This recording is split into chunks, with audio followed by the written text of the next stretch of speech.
Hello all, this is Kumar Chandan. Welcome to stock fixers.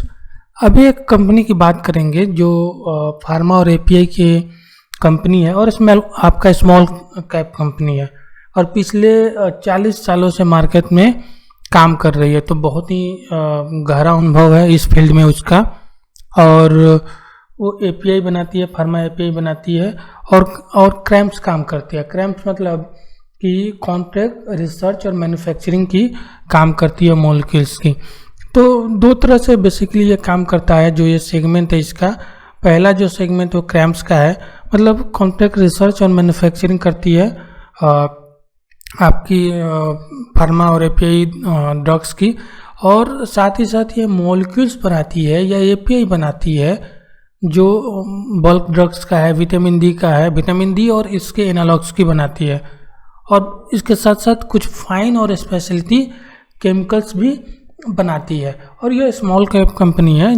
यह small cap company आपका है दिसमैन carbogen. दिसमैन carbogen की बात हम लोग कर रहे हैं, जो कॉन्ट्रैक्ट और रिसर्च मैन्युफैक्चरर है फार्मा एपीआई का, और खुद अपने लिए और ये विटामिन डी एनालॉग्स और बाकी स्पेशलिटी केमिकल्स बनाती है। और स्पेशलिटी इसका कार्बोनिक्स में है, कार्बोनिक्स मॉलिक्यूल्स बनाने में है, इससे रिलेटेड एपीआई और आपकी विटामिन और ड्रग्स बनाती है। तो चलिए इसके बारे में और जानते हैं कि इसके प्रोडक्ट्स क्या क्या हैं, डिटेल्स में थोड़े से जान लेते हैं। पहला तो जैसे हम लोग बात कर रहे थे कि एपीआई बनाती है, जेनरिक एपीआई बनाती है, और कुछ ऐसी एपीआई बनाती है जिसमें साउंड पोटेंशियल है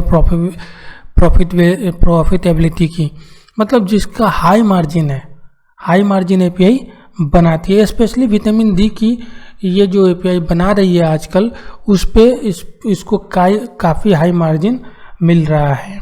और इसके बाद है स्पेशलिटी केमिकल के बारे में हम बात कर रहे थे। तो स्पेशलिटी केमिकल बनाती है, फाइन केमिकल बनाती है, और कॉस्मेटिक रिलेटेड प्रोडक्ट्स के लिए भी केमिकल्स बनाती है।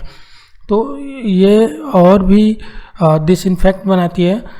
जो ये केमिकल बनाती है उसका use hand wash, sanitiser, antiseptics में होता है। और यह एंटीसेप्टिक के काफ़ी अच्छे रेंज को लॉन्च करने वाली है, प्रोडक्ट्स को बहुत ही अच्छा से बना रही है।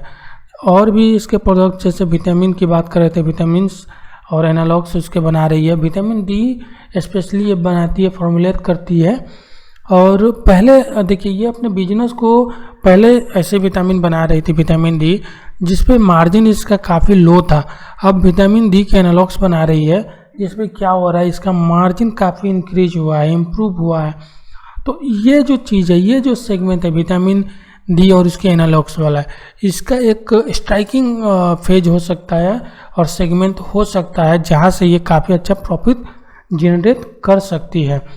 आगे बढ़ते हैं और देखते हैं कि इसके प्रॉफिट और ग्रोथ के लिए क्या क्या चीज़ें हैं, कैसे ये काम कर रही है और क्या ग्रोथ है। देखिए, अब पिछले 4 सालों में, पहले हम लोग बात कर चुके हैं कि ये स्मॉल कैप कंपनी है, और पिछले 4 सालों में देखेंगे तो ये कंपनी काफ़ी ग्रोथ, मतलब नए नए चीज़ों का यूज कर रही है और ग्रोथ को, कैपेक्स को प्लान कर रही है, जिसकी वजह से ये लग रहा है कि आगे चल के एक अच्छी कंपनी बन सकती है, एक लार्ज कैप कंपनी बन सकती है।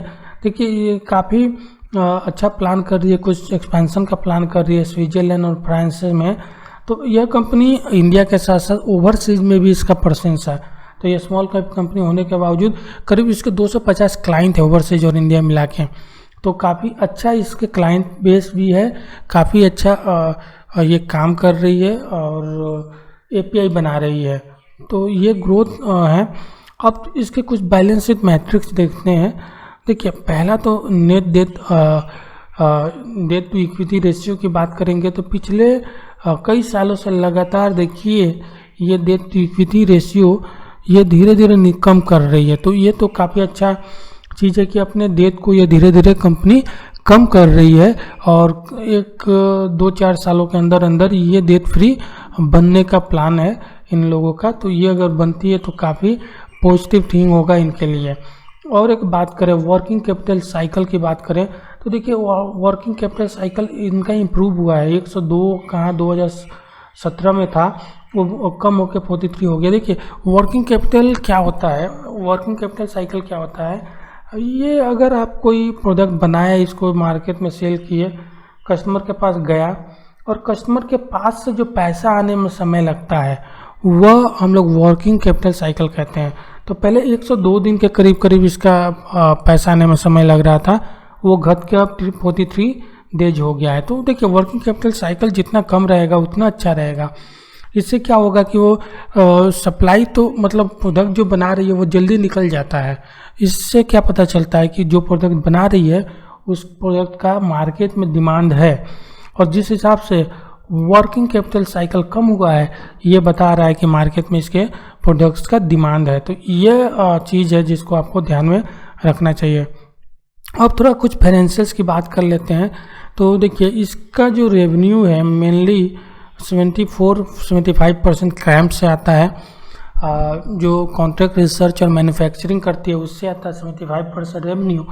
बाकी जो रेवेन्यू है इसका वो आपका मॉलिक्यूल्स से आता है, मतलब एपीआई और विटामिन डी वाले सेगमेंट से आता है। तो ये देखिए, और मेनली कार्बन एमिक्स वाले प्रोडक्ट ये बनाती है।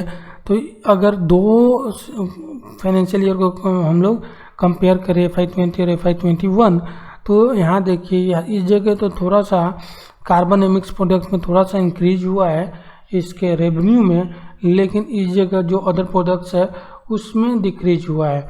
और इधर बात करें कि एपीआई वाले चीज़ में देखिए मार्जिन कैसे इम्प्रूव हुआ है, 10% से इम्प्रूव होके 16% गया है। जो हम लोग विटामिन डी की बात कर रहे थे, पहले लो मार्जिन वाली प्रोडक्ट बना रही थी विटामिन डी, अभी ये विटामिन डी एनालॉग्स बना रही है जिस पे काफ़ी अच्छा मार्जिन हो रहा है, जिससे इसके प्रॉफिटेबिलिटी पे काफ़ी फ़र्क पड़ रहा है।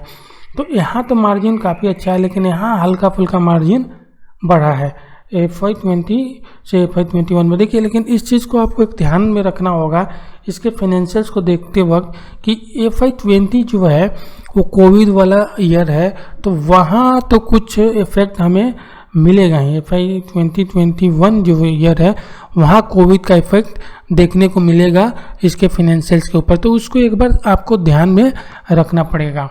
तो ये रहा, और देखते हैं इसके बाकी और फाइनेंशियल्स को देखते हैं। और रेवेन्यू ऑपरेशन में देखेंगे, देखिए ईयर ऑन ईयर आप यहाँ तक देखेंगे तो ऑलमोस्ट इंक्रीज हो रहा था, लेकिन फिर थोड़ा सा कोविड की वजह से क्या हुआ है थोड़ा सा नीचे आया है। तो एक ईयर को आपको थोड़ा सा कंसिडर करके चलना पड़ेगा, अदरवाइज आप रेवेन्यू को देखेंगे तो यहाँ पे इंक्रीज हुआ है, इम्प्रूव हुआ है। और ईबिटा मार्जिन को भी देखेंगे तो लेकिन यहाँ थोड़ी सी आपको डिक्रीज देखने को मिलेगा, इम्प्रूवमेंट देखने को मिलेगा, जो 26% से अब 14% पे आ गई है। तो थोड़ा सा इस जगह आपको ध्यान रखना पड़ेगा। और कैश पैड की बात करेंगे तो कैश भी देखिए इसके पास 277 है करोड़ का है अभी फ़िलहाल, और जो धीरे धीरे कम हो रहा है। तो ये देखिए कंपनी एक्सपेंशन प्लान कर रही है, नए नए प्रोडक्ट्स बनाने पे जोर दे रही है, तो यहाँ पे उसके कैश में थोड़ा सा कमी आ सकती है, क्योंकि वो कैश का यूटिलाइज आप कह सकते हैं कैपेक्स में कर रही है, नए प्रोडक्ट्स लॉन्च में कर रही है, R&D में कर रही है। तो ये सब चीज़ें हैं। तो ये ओवरऑल डिस्मन कार्बोजेन है।